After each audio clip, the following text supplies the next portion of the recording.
Go ahead and call the meeting to order at 11:42.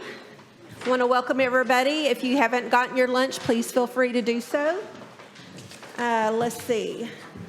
Announcements by presiding officers that a quorum is present, that the meeting has been duly called, and the notice of the meeting has been duly posted for time and manner required by law.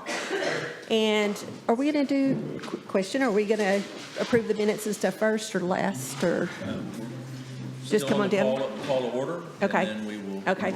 Well, then I'm going to turn it over to you, Lee. All right. Sherry, thank you very much. And I've been invited by Melissa Bousquet and Sherry to just give you an introduction regarding the district's core values and the district's vision. You will be hearing multiple times our district refer back to its vision and its core values. Our vision is to be a district where innovation thrives and growth is limitless. During the fall, we solicited input from all of our stakeholders. That's our parents, that's our staff, that's people in the community to give us input. And then over the course of 3 days, had a team come together. I know that Stephanie Foster, Ryan Calden, and approximately 30 others were on a team that spent 2 full days going over all the information, data received by our community to then develop our core values. And we have them highlighted on our website, where you just go to Waxahachie ISD, WISD.org, and under Explore WISD, our core values and vision are there for everyone to read and view. But you will hear us start many meetings referencing our vision, referencing our values, and then we will try through everything we do to align our practices to our core values. They are choices. We value choices because they make us unique and are critical to learning. Collaboration. We value a collaborative culture that honors and supports all who positively impact the lives of our students. Belonging. We value an environment of belonging that respects individual differences and ensures equality for all. And community. We value relationships that broaden learning experiences and enrich our community. Our committee helped hone these core values. They've been approved by our board, and they will be essentially the pillars by which the SHAC and our other committees, our district as a whole, aligns our practices to. So if you have any questions about that process, you certainly could ask Ms. Foster or Mr. Calden, who are very, very involved in that. But otherwise, just know that you will see this everywhere in the district as we try to ensure that we align ourselves to fulfill our core values. Thank you, Sherry. Thank you, Lee. Okay, so next on our agenda is we want to welcome everybody. If you've had the opportunity to review, and we want to go ahead and approve the minutes from December the 2nd. Do I have a motion? Okay, thank you. All right, and do we have a second? Okay, Reverend Baker. All right, all in favor? Okay, any opposed? Okay, well, we'll move on. Okay, do we have any new members or guests with us today? New member, okay. You want to stand up and introduce yourself? My name is Erin Gordon. I'm a dyslexia therapist in the district. I'm currently at Marvin, so I'm representing Marvin today. Oh, welcome. All right, anyone else? Melissa, did you have anything to? Okay. All right, well, thank y'all so very much. We appreciate y'all being here. Reach updates, the only things that I actually have to announce is we are in the process of tying down a location for the prom event that we're partnering with Recovery Resource Council on. And as soon as I get that information together, I will share it with the counselors at the different campuses. That way you can get the information out to your students and their parents that there is an opportunity for them to receive free prom attire.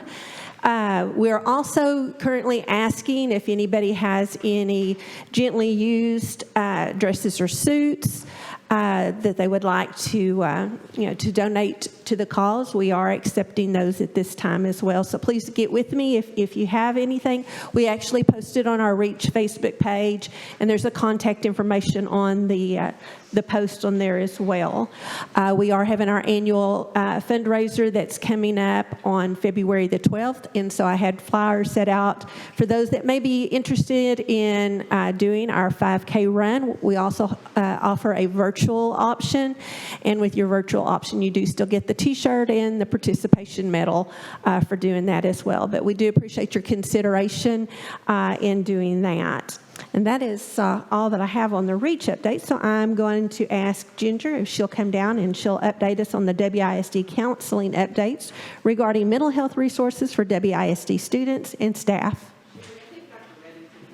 Oh, yes, sir. I'm sorry. Question for you. Yes, sir. And I'm a guy that has a hard time throwing away anything, but I see that there's 764 pounds of medication. Yes, sir. What happens to that?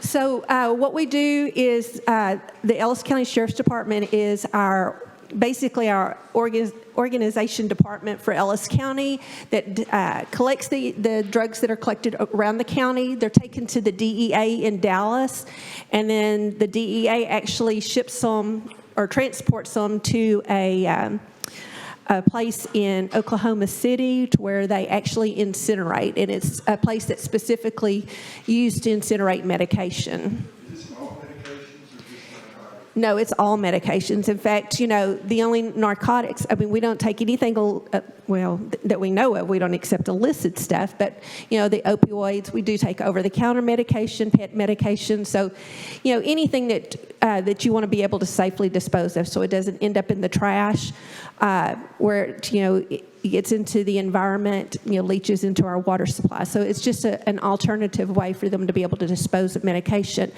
We do have a permanent drop box at the Waxahachie Police Department, and currently there are, they call them 365 single-use disposal kits at all the fire stations in Waxahachie.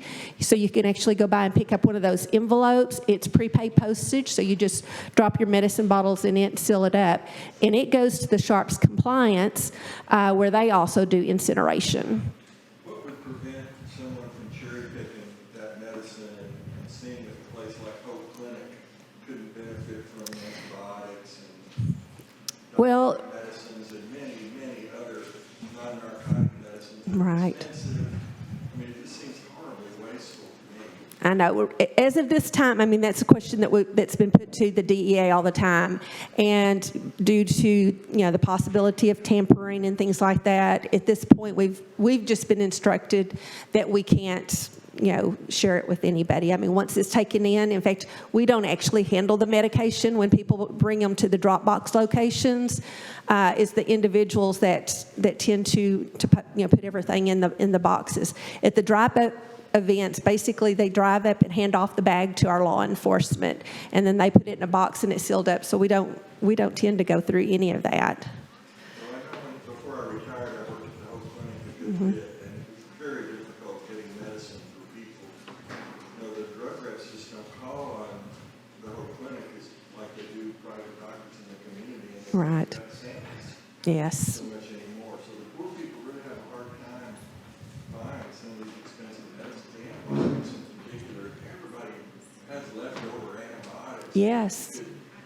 Well, in fact, most of the medication that's dropped off to us at these events are, tend to be from changes in medication, especially with a lot of our senior community members. They may get started on certain medication, and a lot of them do the mail-in subscription, so they may get 3 months of that particular drug at a time, and then their medication gets changed, and so they're stuck with all that medication. I agree if there was an opportunity, to do that, but right now our hands are tied. But I am going to reach out to my contact at the DEA again and see if there are any steps that can be, put forward, and I will get back with you on that. Does the school never take possession of the medicines at all? It goes right to law enforcement? Yes, everything goes straight to law enforcement. We are just one of the community partners that helps promote the events as a safe alternative to flushing or, throwing things in the trash. Do they have any leeway in what they can say about? Not that I'm aware. I mean, there's particular guidelines that they're given when they establish the permanent drop boxes, and that I really don't know. I don't know if Josh could answer for the Waxahachie Police Department or not, but. Well, before Josh answers, let me just say that I would be happy to go through any of those medications and try to save out some that could be of value. Okay. Home clinic or some other free clinic in the area. It seems to me hardly worth it. Okay. Well, I know that we do have a prescription drug take-back event that's going to be coming up at the end of April. So let me follow up on that with the DEA, and I may even ask, the chief or whoever's monitoring the one there at the Waxahachie Police Department just to see what they say. A lot of times when people come, though, Dr. Eddington, they don't even leave it in the medicine bottles and stuff. They bring us baggies of stuff, but that's not to say that we don't get stuff in the boxes and things like that are perfectly sealed up. So yeah, let me check on that. And I know we're having a meeting in February, so I'll try to have an answer for you for sure by then. All right, thank you. Josh, did you want to comment? Do you have anything on the box there at the PD? I really don't. Okay. Okay. I do know that it's used regularly. Mm-hmm. We often see people dropping off medications, so I'm happy for that. But as far as, the procedures for what we do with medicine, I really don't. Okay. Okay. Any idea about the different types of medicines that you get, how they're classified, and what percentages of which ones come in? I really don't. I will say that most of the people that I've seen dropping off medications, it's either expired medications they're dropping off, or it could be after the passing of a loved one, bringing out that medication. That's usually what we see dropped off.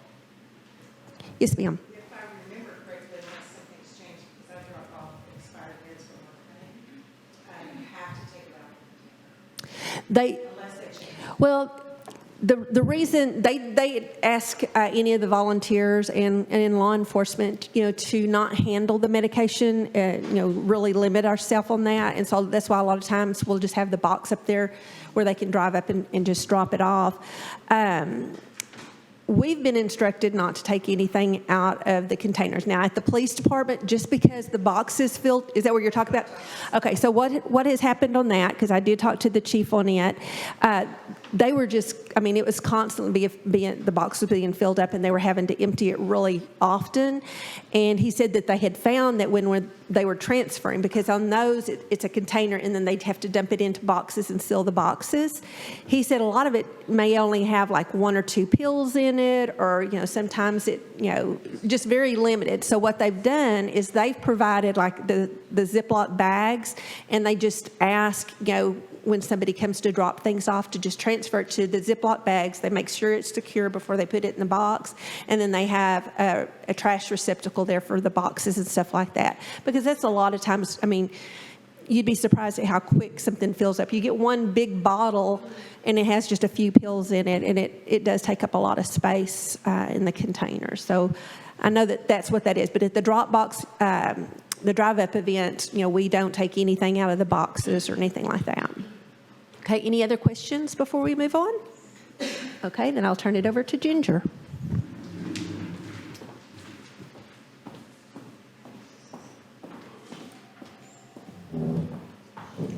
So we have our first semester report of our next step counselors, our mental health counselors throughout the district.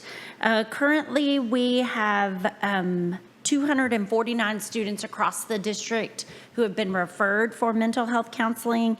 They have seen 180. So we have about 50 still in the process of getting consent from parents, or maybe they refused. Some parents choose not for their students to see the mental health counselors. And of course, our highest campus of numbers is Waxahachie High School. The report, I just did our mid-year report with them last week with Next Step.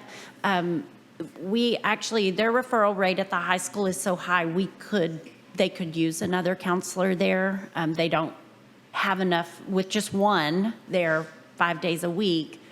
We're having to put kids off seeing the counselor because we're so full.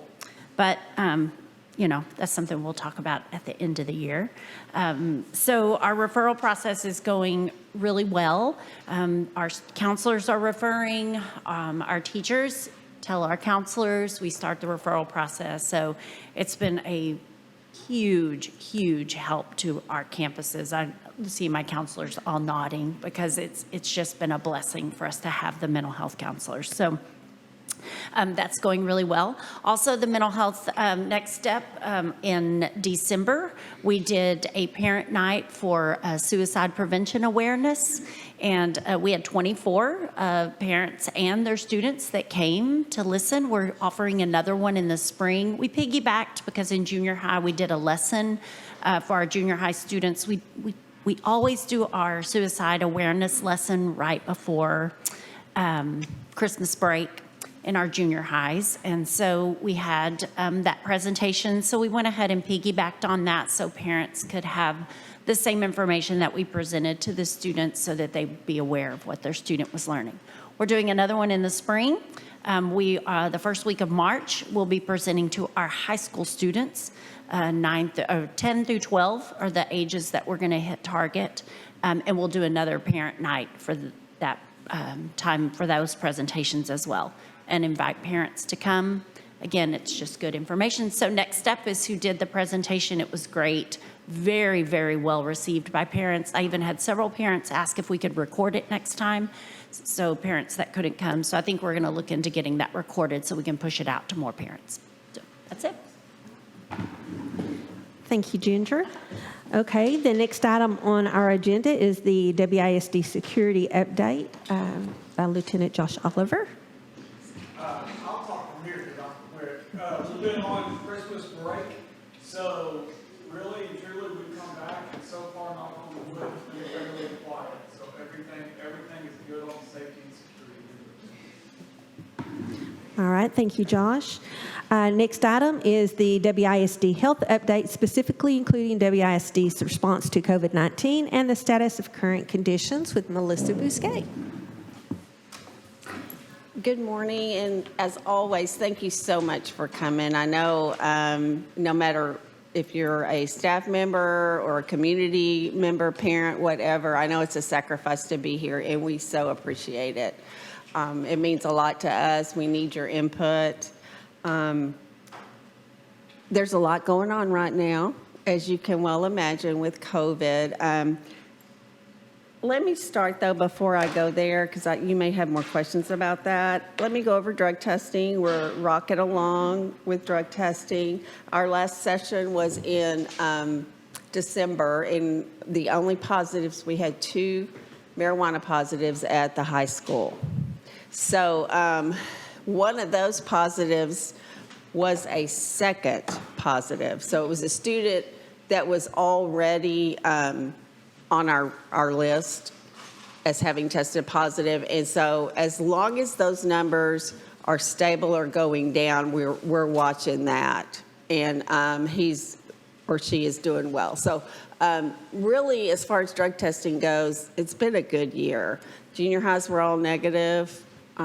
Global was negative, all negative. So do you have any questions about drug testing before I move on? I do have one question, because I know Okay. that last time we had talked about, especially with the marijuana, if y'all found out if it's, are they smoking it? Is it the Delta 8 that they're vaping, or? I don't know the answer to that. I can guess, and my guess again is vaping. That's what they pick up so many, what do you call them, tools or whatever you use to vape. I know there's a lot of those being found at the high school level. So I would guess that. And I think I explained this to a certain degree last time, but because of COVID, aren't you going to be happy when you can start a sentence not saying because of COVID? You know, won't that be wonderful one day when we get there? But because of COVID, our results from our drug testing sessions have been greatly slowed down, like about 2 weeks sometimes. For example, I did not get December's results until like over the Christmas break they came. And then we came back and have had so much COVID and kids and staff not being around, it's even delaying our parent meetings. So this is not the way ideally I would like for it to be, obviously, with drug testing, but just know we're doing the best we can. The drug testing agency called me yesterday wanting to know if we were going to still have drug testing next week because of COVID. And I said, right now, today we are, but that could change at any time. But we're moving forward, so we're still on for that. Are there any questions before I go on to COVID? Any other questions? All good? Yes, ma'am. How are students chosen for drug testing? Is it just random? It is completely random, yes. If you, Just student athletes, or is it? no, it is any student that's involved in an extracurricular activity or if they drive on campus. Those are the kiddos that are placed into the testing pool. And then the agency, the drug testing company, has randomizing software, and they actually send me the list of students that are tested. We don't ever add or subtract from that list.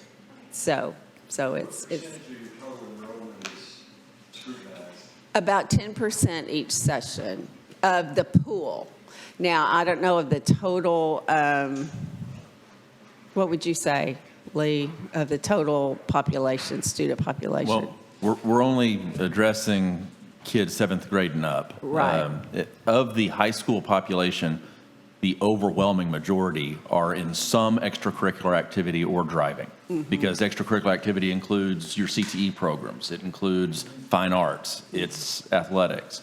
Because we really can't do a suspicionless search to use for punishment. What we can do out of our ability to promote safety and security is address those that are engaged in extracurricular activities and then have consequences when we have a positive test, meaning a reduction of your ability to participate in those extracurricular activities and then do counseling. So that's why we're limited to the kids in extracurricular. I don't know the total number, but my best guess is over 80% of WHS population is in that testing pool. And probably a little less for global and the junior highs. Just as kids grow and get older, they get involved in more things and more kids are pulled in. Yeah, it is. We try to, hopefully our kids are involved in something. That's the goal. Most vulnerable, probably, that's just the nature of the beast. And that's the part about it I hate. You know, I wish we could catch those, not catch them doing something wrong, but I wish we could, provide them resources and invest in them like we can these other kids. So Now, where there are active parents, I know Reach Council has provided us kits that our nurses and counselors can have to provide to those families. That's essentially upon request. If we've got a yes. Yeah, that's actually Impact Waxahachie Coalition. You're good. We're part of it, but yeah. want to make sure to recognize. All these great people that are out there helping. So, okay. Any more questions before we move on? All right. Well, COVID, as you well know, has made another surge. It was so exciting last semester to get down. I think at one point we were down around 10 cases district-wide. It was just such a blessing. It was so wonderful. And we're going to get there again. We are. We are currently at, as of noon yesterday, we were at 312 cases. We update our dashboard every afternoon, and it reflects noon to noon the previous day. So there's some cases from yesterday afternoon and this morning that are not on there yet, but there's also some cases that have gone off because those staff members or students have returned to school. So we probably will have one or two campuses that move from our green level to our yellow level today when we get the dashboard out. And that simply means that their percentage of positives to the campus population is 4% or over. So that's kind of where we are on that. I haven't counted yet, so I don't know exactly how many, but I know of one or two that are definitely going to reach that threshold today. Dr. Hollingsworth is, his heart is to keep going, keep schools open, but his heart is also to keep everybody safe.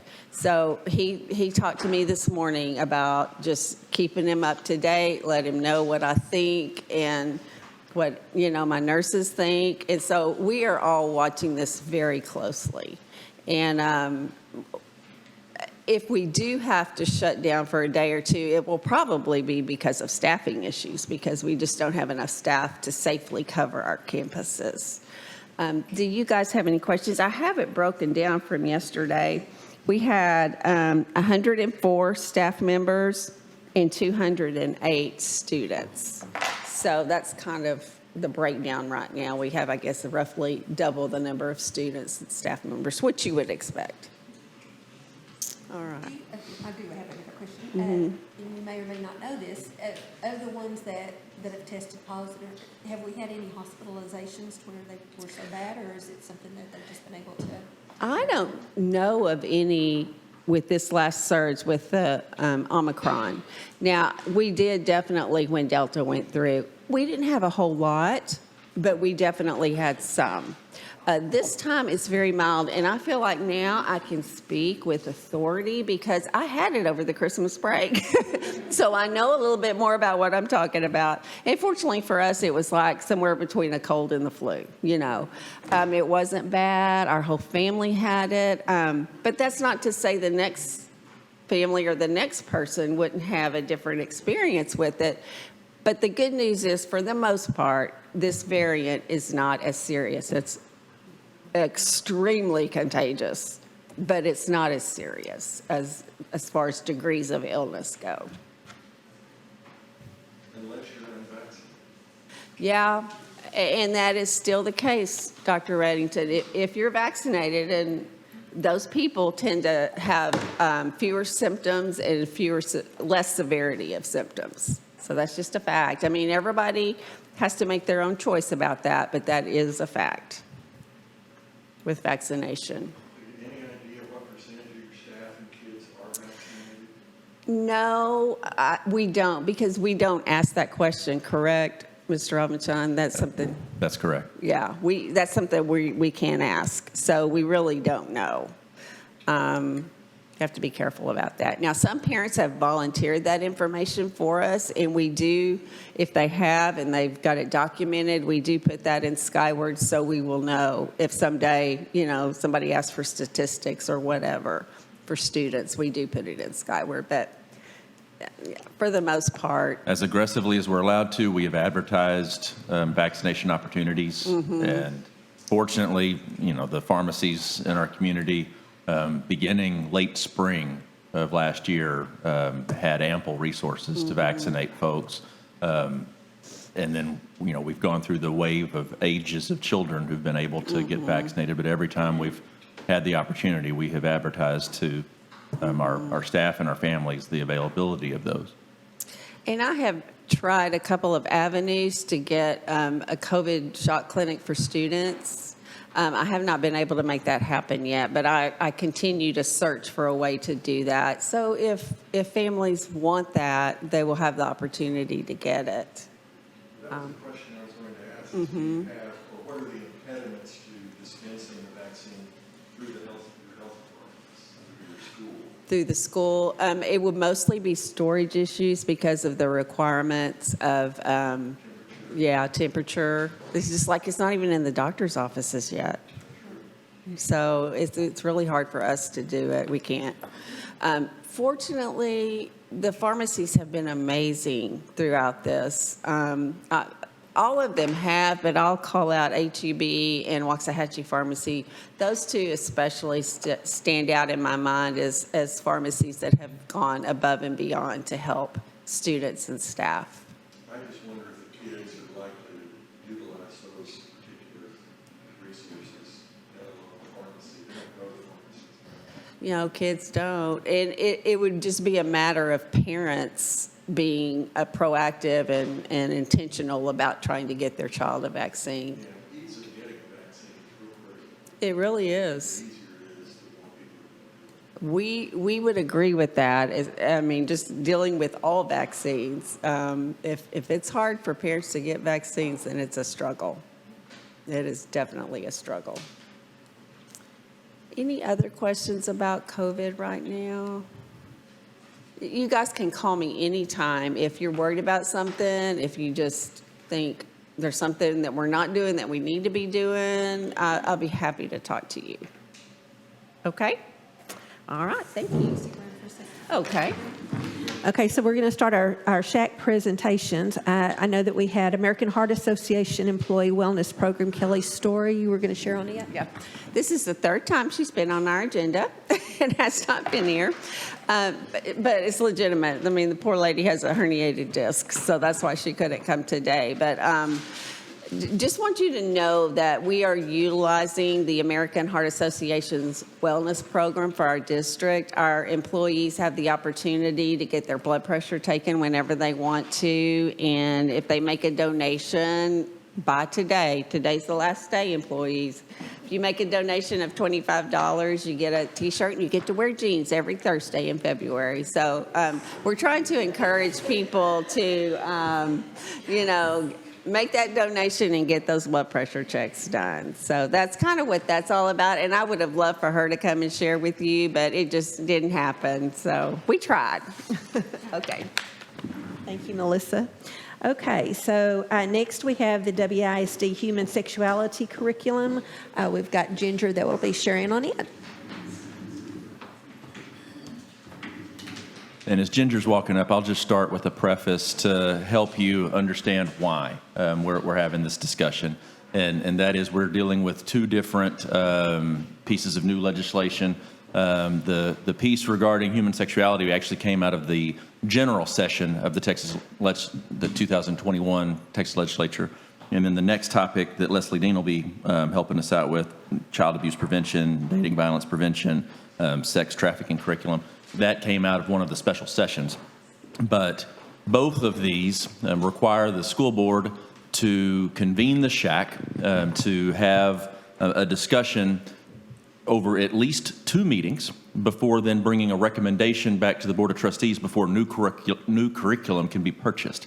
In regard to human sexuality, we have had this process before, but before this school year, we didn't have the requirement that these meetings be subject to public notice and also public recording that's then published on our website. So with that additional amount of accessibility for the public, legislature wanted us to at least readdress human sexuality curriculum, not necessarily to search for a change in something that's working well, and that's what Ginger will go over with us.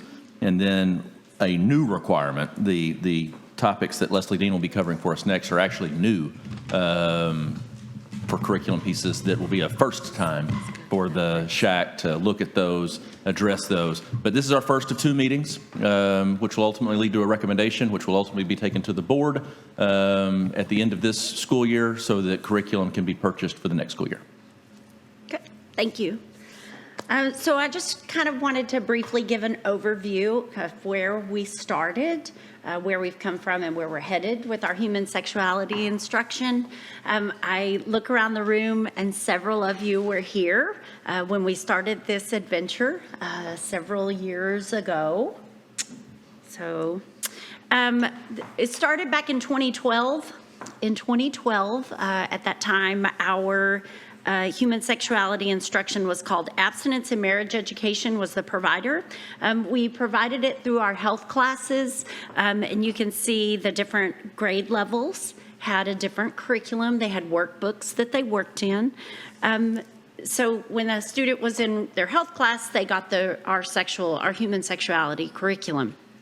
Health at that time was a local graduation requirement, so every student had to have health. Therefore, everybody was receiving the instruction. However, our last cohort that had to have health for graduation was in 2014. And at that time, what happened, we saw that our health numbers dropped off significantly. Kids weren't taking health as an option, as an elective any longer.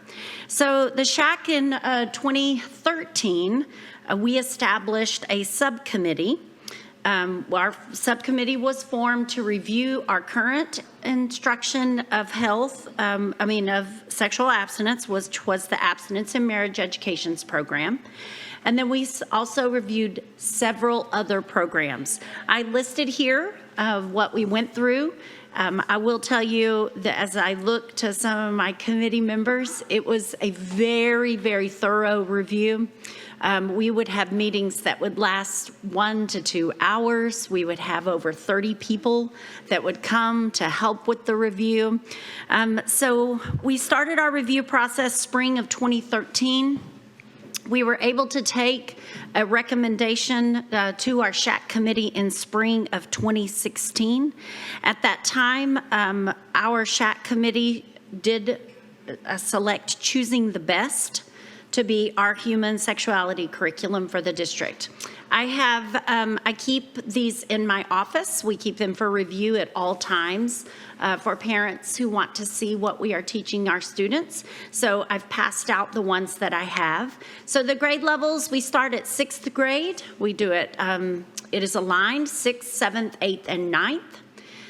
It is provided to our students through our science classes because it aligns with our our TEKS on reproductivity.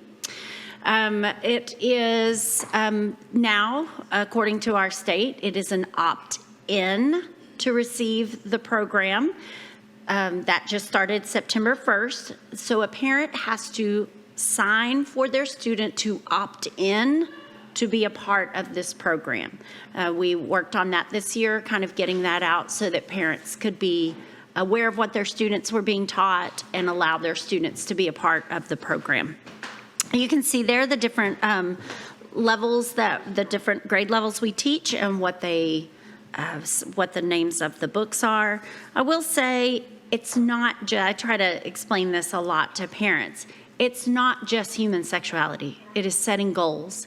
It is making good choices. It is responsible behavior, choosing friends. My counselors that teach it could tell you. So I try to explain that to parents.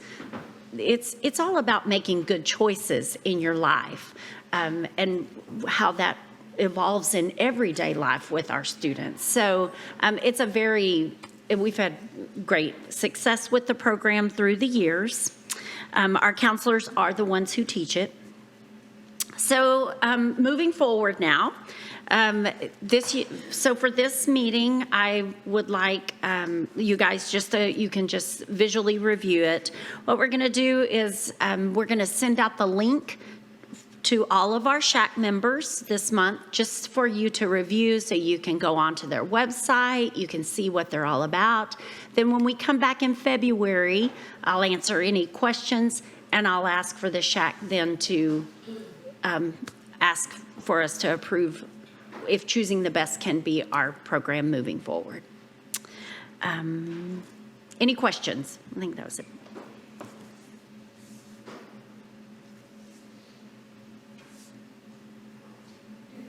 Okay, Becky. How was your response been to the opt-in process? It wasn't good. No. Unfortunately, so this legislative requirement became effective over the summer, and it was then essentially impossible for Waxahachie ISD and every other district to really get the opt-in paperwork ready for enrollment, because enrollment, you got to get that documentation done much earlier in the process in the spring to be ready for the next school year. Since it wasn't able to be added at time of enrollment, there is a legislative requirement that it must be on its own standalone document. It can't be just a part of something else. That said, it could be a part of our enrollment paperwork, just its own standalone within the enrollment. So going forward, I anticipate having better opt-in participation, but because it couldn't be as a part of enrollment, the best we could do is then send that information to parents, make it as easy as possible, make it user-friendly, but you're depending on parents doing an affirmative act in the middle of the year in September. So I'm not sure how much was affirmative opposition to it, but out of about 750 eighth graders, because eighth grade was where... Ninth grade. Ninth grade, okay. Out of about 750 or so, sample size, we only had, about 250? I had 275 at the high school in the freshman class. That was our lowest one, which was not even, I think that freshman class is close to 900. I don't have a high school person here. So that was the lowest. Now I'm looking at Ricky because our junior high numbers were higher because teachers reached out on their own. Students were able to receive a homework credit, a grade if they were we didn't opt in or opt out. It didn't matter because if they don't turn a form in, they're considered opt out. So if they didn't turn a form in, they don't get to come. We actually have to have permission for them to be in the class. So we junior high, we had a little more success. I guess, Ricky, I was with you at just one class period, we had 5 kids leave, just off the top of my head. So you think of a class has 25 to 30 students in it, and then they teach it, that's one class period. So each class period, we'd probably lose, Ricky, you want to talk to 2 or 3 a class? 6th grade numbers low. Yes, 7th. Yeah. So the legislation, y'all, it specifically said they had to opt in. Yes. Because back in the day. Yeah, it is. Have them opt out. Correct. And then you didn't have a. It was opt out until September 1, and starting with this school year, it had to be opt in. Yes. So, and we are only one of 5 states that is opt in. I did some research on it. So, And, Ginger is ever hopeful that our legislature will Yes. have a new sense of wisdom and make a change. I'm skeptical in that regard. I heard And even if a change was enacted, it wouldn't help us for next school year. right. Correct. So It would be one more year. we will do our part to help lower this hurdle Mm-hmm. as best we can through our enrollment paperwork, just to make it easy for families to opt in, not force them to, Right. but have the ability while they're doing their other paperwork to select this for the secondary age students. Yep.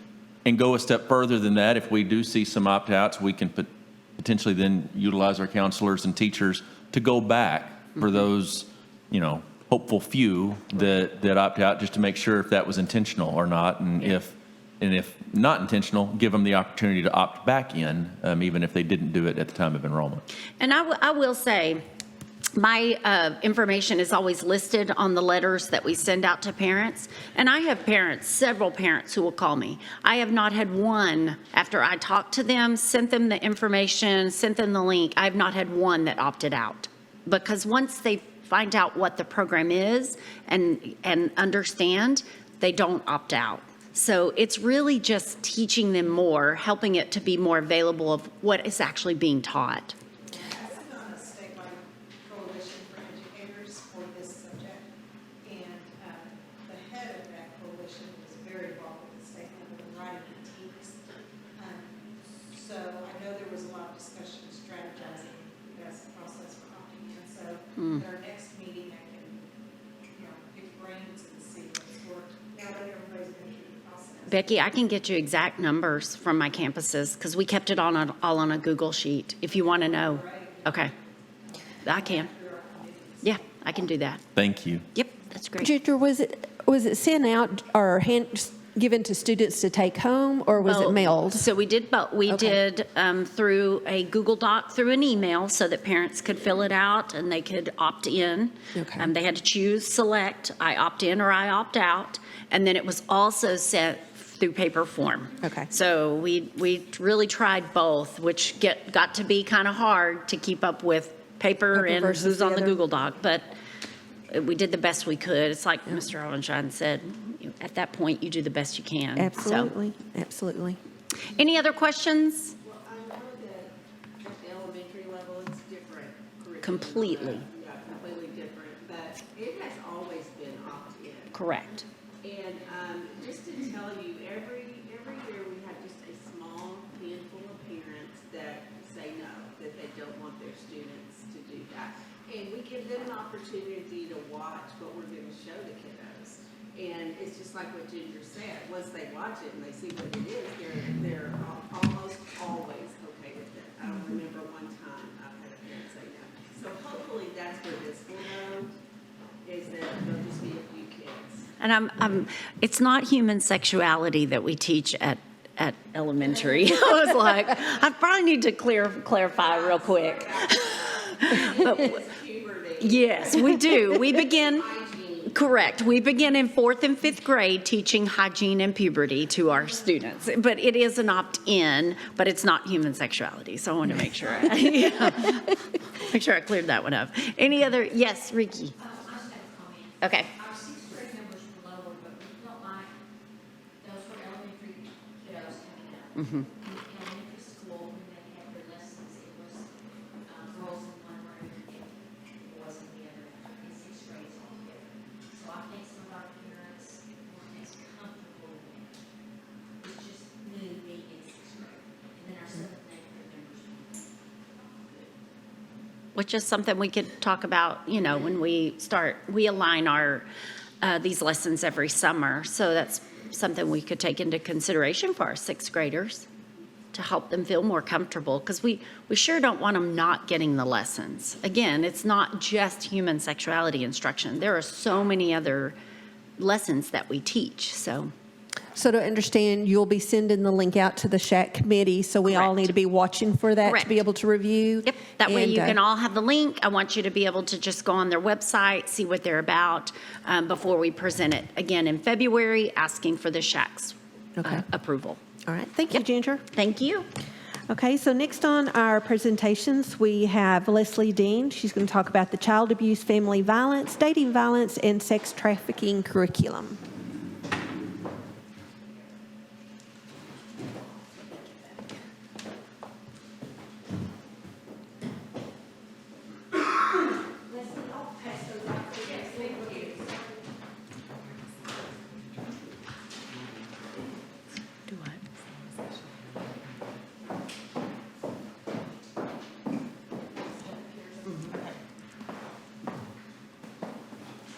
Hello, I'm Leslie Dean. I'm the Executive Director of the Ellis County Children's Advocacy Center. And Ginger and I were talking about the Senate Bill 9. It was through the 87th legislature, the second session that they had, where this act was actually added to. And so what I've passed out is just a bill analysis from the Children's Advocacy Center perspective. Of what, just the highlights of what the bill is requiring us to do. What Ginger has said with the human sexuality, there's going to be some piggybacking on that because it is a part of the same act. And so this is regarding curriculum that is needed to be developed to do just kind of like they're doing with the human sexuality. It has to be opt-in for child sex trafficking, domestic violence, family violence, child abuse. And so those are very broad topics, and there's a lot of different curriculum out there that even in my brief researching this that are available. And there's a lot of children advocacy centers that are already providing this curriculum in schools across Texas. So I have reached out to a lot of our, there are 70 CACs across the state. I've reached out to our educator outreach people to see, okay, what are y'all using? How does it meet the requirements of the new, the bill? And what are the pros and cons of the different curriculums? And so, I have just in my search so far have found 4 different curriculums that are available. They all have different things that they provide, topics. Some of them are very wide range of topics, more than we need. Some of them are very specific to a specific topic, such as child sex trafficking.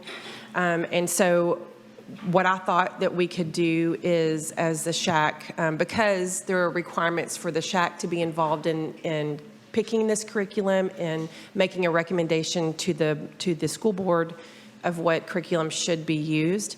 I thought that we could break into a subcommittee that we could quickly meet, and we could look at curriculum. We could kind of do a matrix of pros and cons. What does this one offer? What are things that are built into these curriculums? Do they meet all of the needs of the Act? Are they philosophically in line with WISD and the parents and educators and so forth? So I know without getting into all of the details of what could be in this curriculum, I just kind of wanted to open it up to just a discussion of if we have any preliminary questions, so that when we do form this committee, that we can know what questions you guys are going to have about it. And we have seen some samples. So we have Yes, I mean, I can tell you if you, what Ginger and I talked about, there are, like, the Monique Burr Foundation has really great curriculum that is used across Texas right now. There is another curriculum that's done by Love 146 that's called Not a Number, and that is specific to sex trafficking. There's another curriculum called Play It Safe. And so that one, what we found may be for the younger kids, so we might want to look at something different for the older kids. we currently use Play It Safe with our. For the younger. And so, and then there's the whole part about dating violence. That is one of the topics that needs to be kind of married into it. And so we may have to determine, are we going to use a combination of one or two curriculum? Is there one that meets all of these needs, or we need to kind of piecemeal this together and decide these are the ones that we want to use? The Children's Advocacy Center is because we also, one of our core components is community outreach. We would be assisting in curriculum and providing trained presenters as well. We would work with Ginger and her team in figuring out when would it make sense that this is presented to kids. Is it through the same kind of realm as the human sexuality in a science class, or is it at a different time? So some of those decisions will have to be made by the educators. So we're really looking at the curriculum that we want to use. Does that pretty much cover? Yes, and we have a sign-up sheet here. This is something that would be, oh, you have it. Okay. If you would be of interest to be a part of that committee, like Leslie said, we'll just be reviewing these curriculums. We'll have a matrix to make sure that they fit the topics and what we want. And then, of course, how they will be presented and who will present them. So we'll have all that. So maybe, Lee, do you know the time frame on, I know that there had to be at least 2 SHAC meetings, so this would be the first SHAC meeting that we would talk about it, then we will do committee, and then we'll come back and do recommendations from the committee to SHAC, maybe the next meeting or the one after We it? still have 2 more. So Okay. we could do it the April meeting. Just needs to go before the end of the school year. Yes, and I would think that this will be a part of other potential recommendations the SHAC will make. It's commonplace for the SHAC each school year to go to the board in May, typically, to make recommendations for the next school year for changes. Sometimes those changes have been in relation to nutrition and sugary drinks and other things that the SHAC has made recommendations on in the past. Things like our drug testing that's now 4 or 5 years old. But the April 14th meeting would be perfectly fine for that. It's at least 2 meetings. I mean, you could have it discussed in February, for status, and discussed in April for hopeful recommendation. In regard to your third bullet on the bill analysis, the school board, and I believe just about every school district acts the same. None of them really want to go out and invent a wheel. So as far as policy goes, whenever the legislature requires that districts have a policy where there's not been a requirement before, the Texas Association of School Boards, TASB, does an update and sends recommended local policy to each district. The district reviews that and then has a public meeting to either approve the policy that's been recommended or a different local policy with some change. We have had Update 118 come from TASB to address the general session legislation. Senate Bill 9 arose out of one of the special sessions. TASB hasn't had the opportunity yet to publish and send Update 119, which they anticipate doing very early this semester. So I believe either later this month or in February, we'll receive Update 119, which will have a model policy for our board to approve.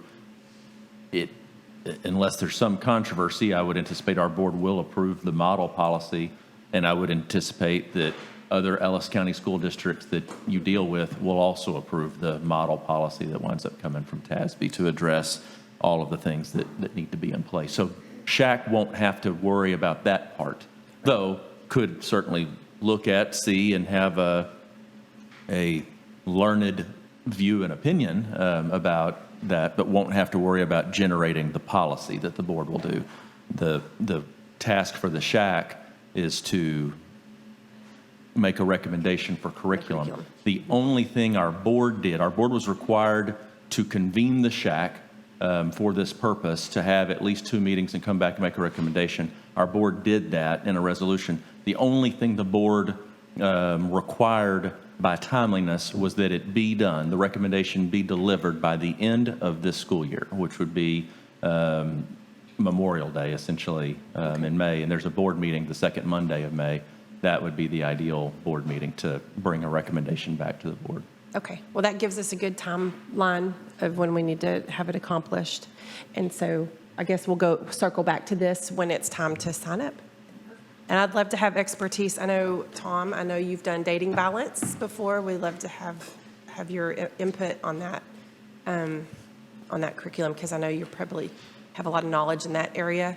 That is an area that the Advocacy Center, of course, we deal with cases of dating violence, but we do not usually do educational presentations on dating violence, but child abuse, sex trafficking, any of the other topics listed, we're versed in that. So is there any preliminary questions? This is for you, was that not a project for us several years ago, dating violence? So we did, we had to, we currently have to teach dating violence. We present it to our students. So, but this now, they tag dating violence in with child. We've never had to present child abuse, trafficking to students. Wasn't part of the law. Right. So now it is, and they put dating violence in there with it. Right, so I was just wondering, as far as that component of it, is that something that we have to reinvent, or can we stick with what we're doing there, or are you looking for something that's off the So we didn't have a curriculum. We had presentations that were brought into our students. This is actually for a curriculum to teach. So it's a little different. Just in my preliminary search, the only thing that I think will be a little difficult for us is how specific the curriculums are. Child sex trafficking is, they'll have modules. It'll touch a lot of broad things like your human sexuality curriculum does, but it'll say it's focused on human trafficking, and will it have components of dating violence and family violence and child abuse. So I think that'll be our challenge, is finding curriculum that encompasses all the things that we're looking for, and if we have to put more than one curriculum together. So, and just so you know, just in general, the Advocacy Center is working with several other SHAC councils to develop this for Midlothian, Maypearl, and some of the other school districts. So if I hear any from other areas, I can also bring that back to the committee. So, thank you. Okay. All right, the next item on our agenda is the 2021-22 SHAC Subcommittees. So on the Coordinated School Health Program Review Update, is Dustin is the chairperson. Are you going to speak for his? He was double booked, yes. So he is currently working to get a catch representative to come to the SHAC meeting. We know that one is speaking at one of our local school districts in the area, and so he has gotten the contact information. He would like to bring that person in to just give us some updates on what Catch has done since it's been 12 years, a very long time. Just like now, all the Catch information is now online. It's all available through a web base, where before we had a kit, a box that came everything. So we he's working to get them to come to the SHAC meeting so that we can have an update on what Catch looks like, so that the subcommittee and the whole SHAC can know what's going on. So I think, Melissa, you've got to sign up for that as well? Yep, so we're going to have 2 up here. Make sure you choose wisely. Or both. Or both. Both, that's right. Okay, so we'll have that committee as well. So he's working to have Catch come, and then we have a subcommittee that's starting. So that covers the last 2 then. So there's not anything additional that we need to do on the last subcommittee that Leslie just spoke on? We have it. Okay, so it's all here. How many people do we need on that committee? It's really however many not to be. What's the minimum amount, I mean, like, so that people will know? We've never really, honestly, we've never been given a minimum, like on our subcommittees. It kind of depends on the subject in a way. Something like the dating violence and child abuse and all that, I would like to have as many people as are interested on that one, because that is such a huge topic. And I'll encourage counselors, because we're probably the ones going to be teaching it. And even if I didn't leave enough spaces there, just add a space. If you want, if there are more people that are interested in participating, please do. We don't want to turn anybody away. Okay. All right, any questions on that? So Monica just asked a great question. Okay. I would love to address it. Sure. The dating violence, child abuse, sexual, it's grades 7 through 12 who will be presented that,